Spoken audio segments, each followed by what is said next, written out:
We're back. Thank you for tuning in to Dallas View Radio with Littles and Sid. We have wonderful studio guests. It's Shoose McGee. Come on in, Shoose. Let's see where you at. Let them see your beard, bro. I think we got a track we're going to hear from you. What's that? You want to introduce that? I do. I would love to introduce that track. It's off of my project called The Great Depression. It's called No Ink. On the song, so just a song about me. I was writing and I was just running out of ink while I was writing. So I'm finding different pens and I'm steady running out of ink, but it actually has a good message and topic behind it. Okay. I think I love it. All right, well, hey, you guys get ready to check out this message. Shoose McGee. Let's go, Jedi. Nice. I don't need no motherfucking intro. I need another pen cause the ain't low. Hate when people call me an asshole, but it's cool, I'll never be a pussy. I'ma do me, who you do it for? Probably for some Instagram free house. And niggas grow fast, but they think slow. Would do anything for a bang roll. See me, I want a motherfucking bang though. Plant a couple seeds where the money trees grow. You got opinions and you hating, you can keep those and put them where your black and the bees go. Looking for a pot of gold at a rainbow and some yellow rainbows in a raincoat. Oh, I get deeper than a black hole. They gave us freedom, but they left on that shackles. I just wanna be more like Flacco, but it's difficult cause everybody rap though. Nah, but everybody can't rap though. Wanna sleep, most of these niggas trash, bro. Like, what's up? You don't have time. This is something we been arguing about for God knows how long, and all you keep saying is it's gonna get better. Ain't shit got better yet. Like, you make time for all this other bullshit, all these other and it hurts too. You act like I you the guy who don't was deserve it. there. I can have 10 women and all them wouldn't be worth it. I can have 20 bitches and all them won't amount to you. So once again, you got a nigga all in his feelings. All right, and we're back. That was Shoose McGee. Yeah. Y'all give it up, give it up. Oh, I'm the only one that still clap these days. Yay, we clapping, we clapping, we clapping. Let me get some claps. Who is this in your lap? This is my daughter, Kirsten. Say hello. Hi, Kirsten. Hey, Kirsten. She's so precious. Nice. Sometimes. Yes, that's what it's about. It's about supporting these local artists and their families. These are people we out here trying to eat and live our dream at the same time. That's what we're trying to do. Right. So, Shoose, tell me a little bit about how you got started. I actually got started. I was going to college over at Tarrant County College in Arlington. All right. And my acting teacher slash coach pulled me to the side at the end of class, and he just told me, you got a better chance at making it at being a rapper than being a great actor. Oh, what does that mean? I'm an awesome actor, but he was just saying, like, due to what was actually going on, like it's really not a place for us. Acting is a little bit more harder for you to get on, especially being African American. It is. Right. So he was just like, and I had a knack for rapping also, but I didn't take rapping as serious as I did acting. Yeah. And it really wasn't no main lanes out here in Dallas. So if I was gonna be an actor, I needed to move to Cali, and I wasn't feeling doing it anytime soon. Right. So I just picked up my pen. I actually recorded my first song like in 2009. Okay. With a member out of the GS Boys. All right. And another member out of a group called Our Work Boys. Okay. I don't know why we were all grown men. I don't know why they affiliate themselves as boys. Right. But it happened from there. Like, we was rapping about total different things. Like, they was rapping about, from when I first started, like, I was always rapping about my life. Real. I was never rapping about like the club, because I was never in the club. Right. Money, I didn't have any. You know what I'm saying? Right. My car was a piece of shit, excuse my language. Nah, it happens. But I always rapped about myself and what I was going through. So my background is in acting. I produce and do theater and stuff too, so we'll have to highlight you about that as well. If you still love that, that's still your passion. That's my passion. It still is. Of course it is. If you've been bitten by that theater bug, it ain't no going back. Right. My question is this: since you made the transition into actually doing music and dealing with rap, how have you felt about working with the other local artists around here? Like, how's that been? Has it been like easy to do? They just want to get on the track, or have they been seeming to be like really cliquish? And no, actually, with me moving, I've actually been going like very hard these past few weeks since I dropped my album, and a lot of artists are fornicating with me, and I want to work with all of them, but it's like everywhere I go, and then it's so many artists in there wherever I go perform it, and it's like I want to work with all of them, but I can't. You know what I'm saying? But everybody's in your lane. The ones that are good, and if we rapping about the same thing, then yeah, I'm like, it's one kid, John Michaels. I would love to work with him. Juco Vibe. Yeah. I would love to work with him. We actually working on a couple projects for us songs ago. He actually shot my Pound Cake freestyle video. Okay. And they also did my commercial. Shout out to Vibe Visions. Nice. But I'm open to work with any local artist that, you know, who's for real with it, and they're published artists, whether they got their BMI ass cap, because I got to get my sense. Pause. Say it again. They are what artists? Published. Note that in your mind. You just got hit to some music game real quick. You know what I'm saying? If you don't know about it, Google it. That way you can really get your feel of it. Or can you just break it down for the slow folks in the back? All right.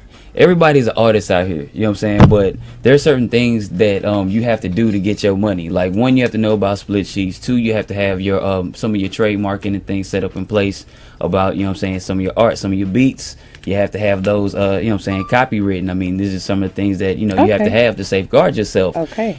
These things help you become a published artist. And, well, I mean, you know.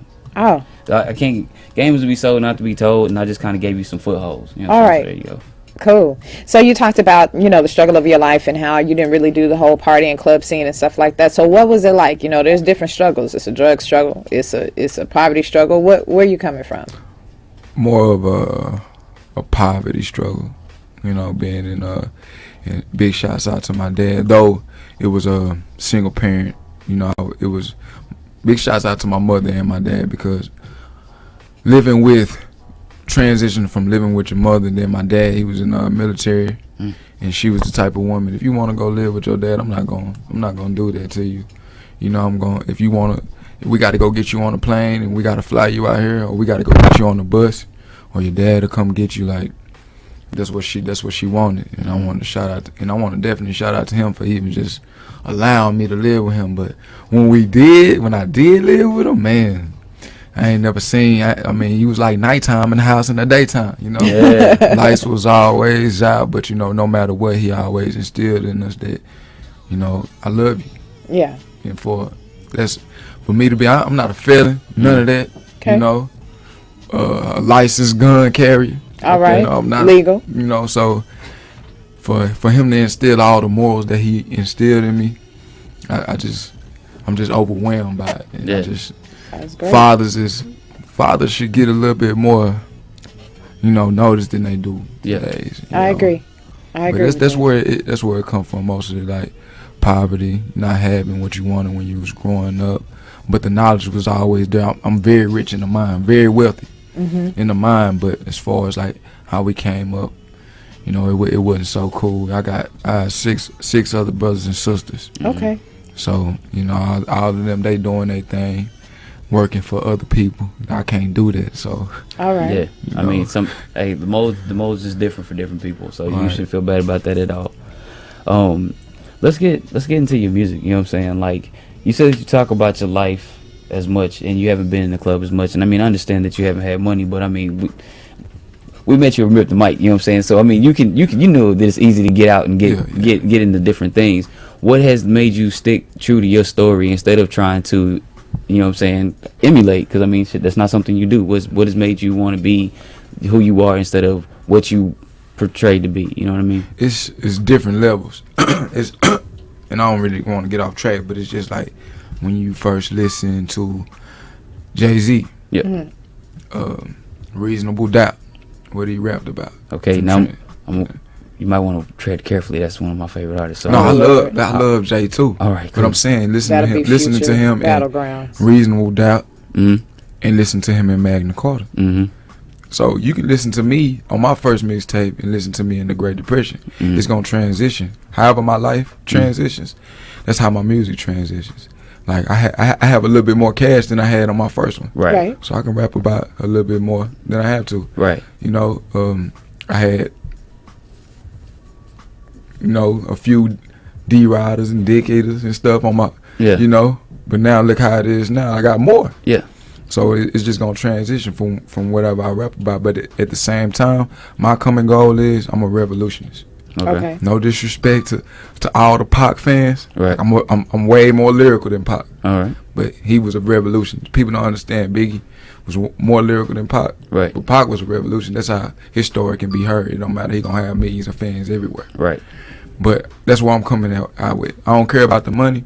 My thing is, if I can help you live a better life, if I can instill some morals to you, you ain't gotta twerk, you ain't gotta sell drugs. If I can do that for you to get you out and make you more business minded and more powerful, then that's what I'm gonna rap about. All right, I can dig it. I can dig it.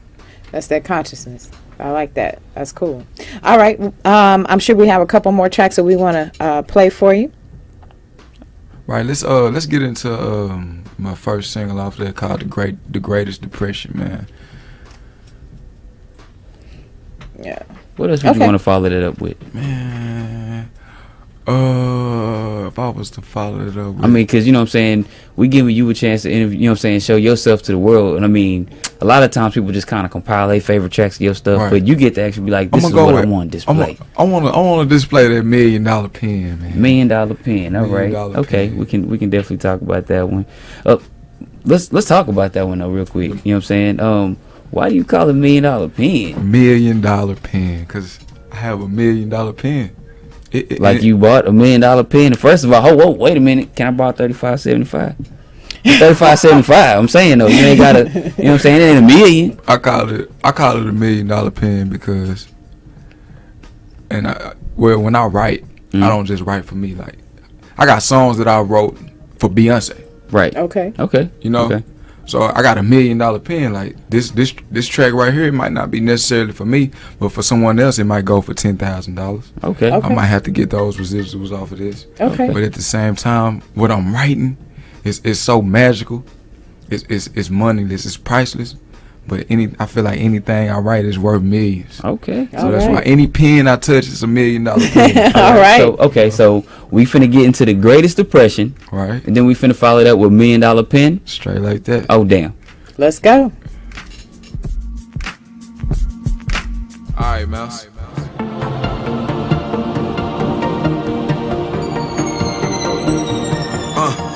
The greatest depression ever. I'm close to finding my stress reliever. Too many female contacts distract this eye that I barely need them. Illiterate to the dumb shit, but I can still read them. You never find relief in them when you have to relieve them. So I turn to the drugs, and now I'm addicted to drugs. 3 years ago I would, and now I'm rarely ever sobered up. Stressing inside, I tried to use it as a cover up. She take it off my mind, and her skin tone is honey nut. Cheerio, she a fan now. Invited her to a couple shows. Got good weed to smoke, but she don't even smoke. Honestly, she don't need to smoke. Give me my blunt back with your fine ass. What you holding it for? Kicking it at the kickback at the apartment house. My man came through with the bag and through to him moving out. Took the furniture out. Yeah, drop the beat right here, Mouse. Am I a bad father because I put my dreams over my daughter? Kid, you think that I'm lazy cause I won't get my CDS to work hard? Daddy, did I let you down? I live in your dreams, I just like your favorite daughter. Know that I'm smarter, I won't join the army to kiss the ass of my father. Broke my mother's heart, the day I dropped out of college. And just to make it heal back, I guess I'll go back and get my doctrine. I promise, no broken promise. I promise to keep my promise. But how can I keep my promise if tomorrow isn't promised? I don't look in the mirror because I'm scared to see what I'm becoming. Kelly, I know the feeling of giving your all and still not get back nothing, just like you. But motherfuck what I've been through. To the people that a nigga thought he knew. It's crazy if I let my dreams come true. Determines all if I lose you. But I'm still the same Cornelius that you thought you knew. I just sacrificed myself and God gave you shoes. As a guy guiding you to see the God in you. Did it all for you. Dream seem so far, you can go so hard, You can go so hard till they're not that far, Yeah. Dream seem so far, we can go so hard, We can go so hard till they're not that far, Yeah.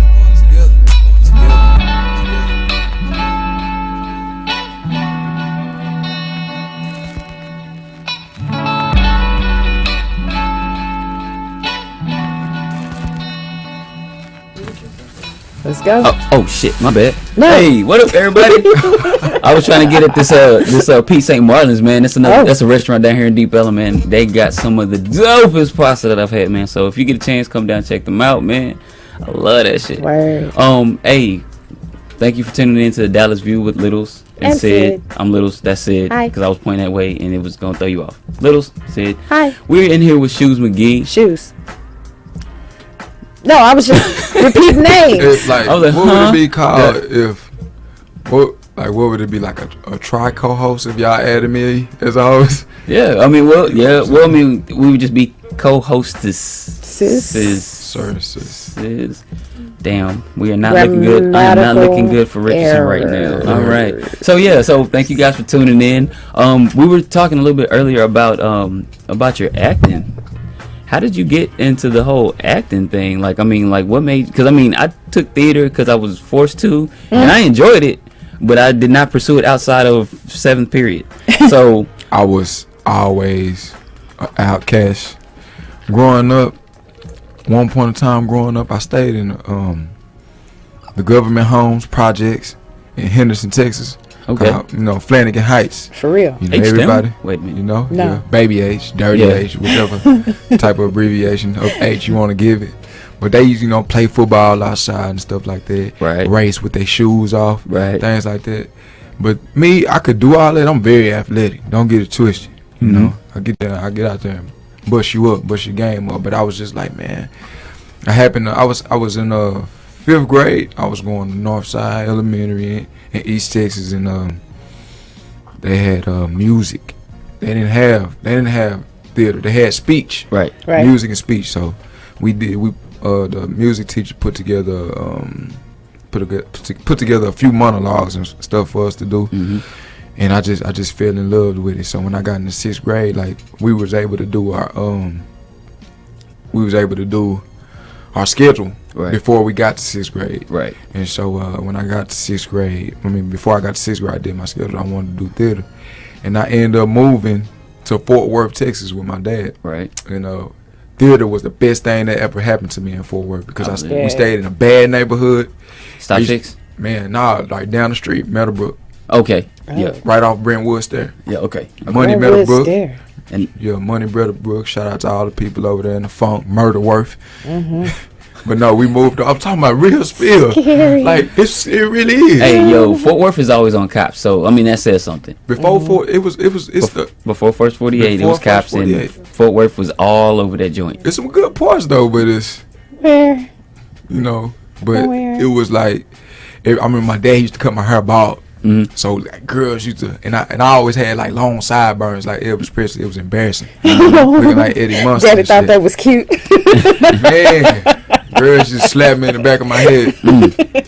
I remember I was about to get off talk with this girl named Lakeisha. She was in theater. And shout out to her. I think I seen her about 2 years ago. She ain't looking too good, but I had a crush she on got 5 kids, don't she? Man, diss me and everything. You know what I'm saying? But she used to slap me in the back of the head. So I remember she told me she would give me her phone number if I cut my sideburns off. Oh. Went home, chopped my sideburns off, came back to school, was looking mad hideous. Mad hideous. But look at me now though. But that's how I got in the theater, man. Really to keep me out of trouble. I didn't want to do everything that everybody else did, and I had a knack for acting like somebody else. And for those who didn't keep up, the Keisha was the the example of not doing the good things. So I do that too. You know what I'm saying? Where I get into my stories, and I'll be like, oh yeah, detail. What was he in?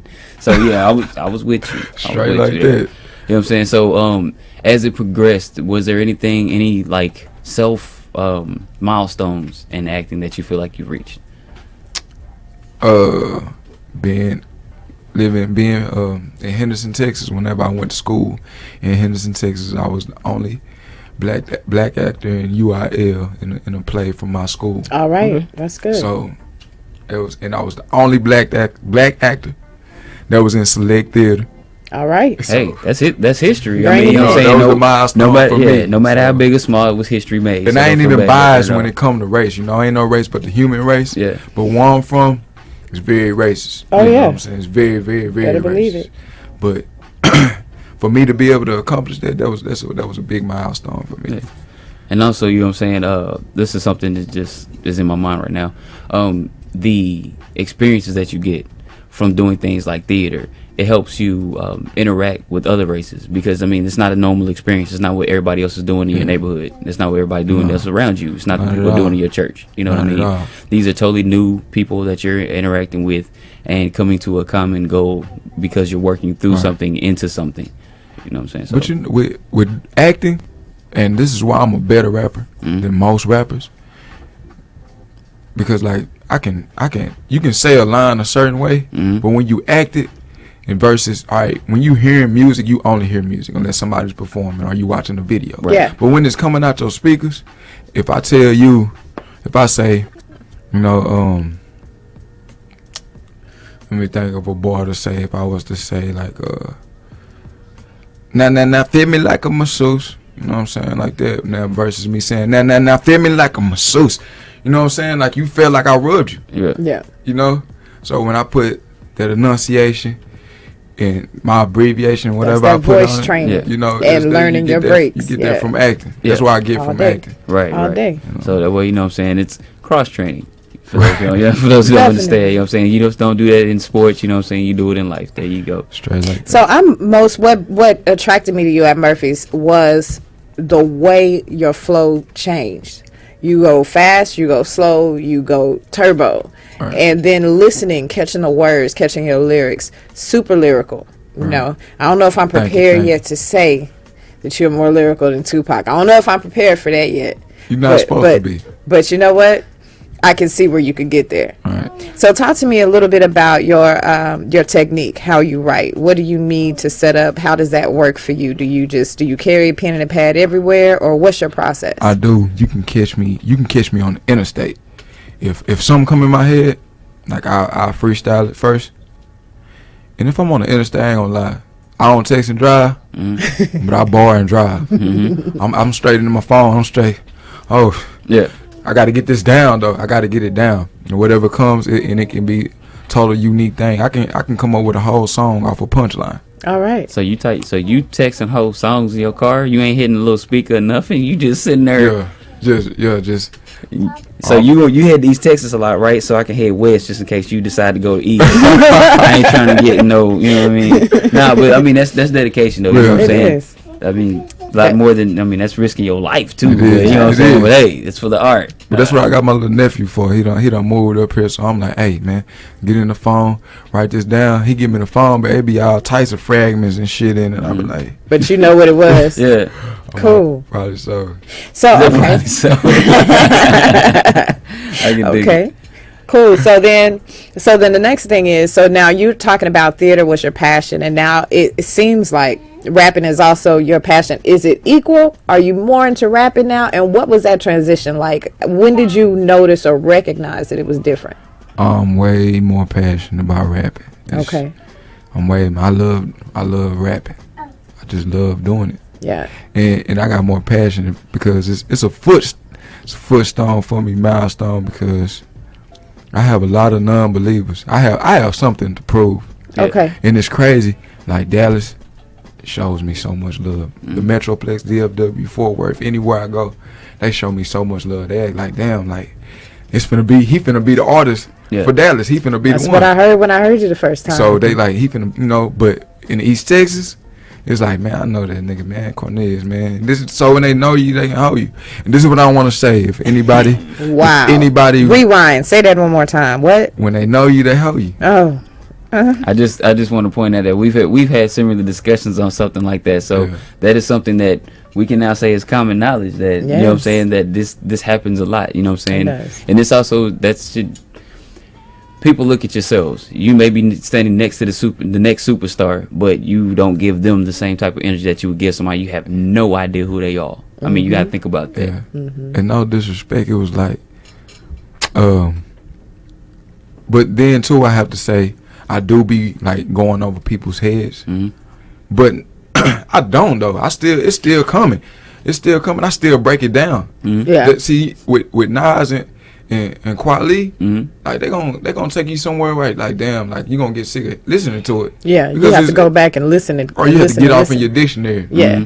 Now with me, you might have to get off in your dictionary with me, but I'm gonna give your dumb ass enough context clues to understand what I said. Right. So I'm not trying to go over your heads, but then too, it's just that since they know me, nah, man, and I'm not trying to listen to him. Put in that little Boosie, bro. You know what I'm saying? Put in that Rich Homie Quan, Kevin Gates. Yeah. Not I'm a no disrespect. I ain't trying to hate on nobody's favorite artist or nothing like that, but like I listen to music. I love music. Right. Yeah. If music is not making me better myself, then I'm not gonna listen to it. Right. You should stop. Yeah. I'm gonna stop. I'm not gonna listen to it. So what are some of your influences? Far as what goes. Music. So who are you listening to right now? Right now? Yeah. Frank. That's Frank. Sinatra, Ocean. Okay. Frank Ocean. If you not listen to Frank Ocean, kill yourself. I don't care what his sexual status is. Yeah, that's real. Dude is probably the best writer out right now. Really? Yeah. Rap and singing. Really? Yeah, Huh. yeah. He's Pyramids is my shit. Man, Like, you know what I'm saying? If you get a chance, if you want an introductory track to Frank Ocean, I would suggest Pyramids. I enjoy the shit out that. I love that. That's the shit. Cool. Yeah. Do you listen to other genres? I actually do. I'm actually fornicating around with Disclosure, band out of UK. Okay. You know, I like Paramore. Yeah. Okay. You know, I like a lot of different genres. Cool. But, you know, I'm actually an R&B man. I don't even listen to rap. All right. I don't listen to rap. Like Usher is probably my favorite entertainer. Yeah. I love Usher to death, man. I always liked him since he was, you know what I'm saying, since he was just calling himself a Mac. You know? So what do you think about Raheem Devon? Because, see, personally, not just because he's really, really cute, but also because, you know, I think his lyrics are awesome. He's and some a of the dope stuff, writer, too. Yeah. He's a very dope writer. Yeah. Raheem Devon, he's very soulful. And if I love neo soul. Yeah. And he's one of those neo soul artists that I love, that I pick up on. Raheem Devon, he's a dope dude. You know, he kind of got a little bit of D'Angelo swag. I ain't gonna Listen, lie. that's hate. Don't I hate. ain't gonna lie. I ain't gonna sit up here and lie with you. You know he do. Ain't nobody fornicate with my man D'Angelo, Yeah. with the old D'Angelo, not the husky one.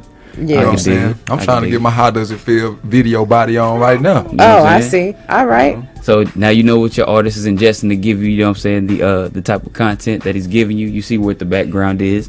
Jedi, do we happen to have a few more songs we could play of Shoes? I think we do. What do you choose? What you got Shoes? that's upbeat? I got a dubstep track. What Really? Shoes? And let me talk about this track before Okay. I break it down. Okay. Man, it's 1313. That one. And this track right here, man, it's like when I was listening to the track, shout out to my engineer, Mouse Quake. Mousequake.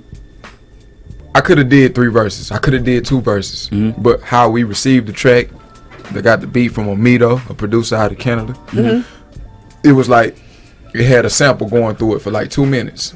And so I could have did 2 verses, but I was like, it had a 8 bar breakdown at the end. So I was like, nah, I think it'll be cool because I want to see how many people actually are real listeners to music. So I let it ride. I let the song ride for 2 minutes, the beat, and everybody that I let listen to it before I dropped the album was like, man, when you gonna start rapping? They didn't even change the song. They just wanted to know. And after they heard the song and after they heard the verse, they was like, that was perfect. It was different. One damn verse, no hook, for 8 bars. That was it. And they was like, what the hell? But matter of fact, this is what I want you to do. I want you to play the skit that leads up to what the fuck I was thinking. I want you to play the skit called Other Bitches. You have to check that out. I am interested. It's on the Great Depression. Make You sure you always go get on that that. other bitches shit. ShoosMcGee.com, man. Go get it if you Other ain't got it yet. I mean, what else should I be on? Yeah, I see what you did right there. I see what you did right there. Nah, man, you can't be on the other bitch. I'm not in this conversation anymore. treasure.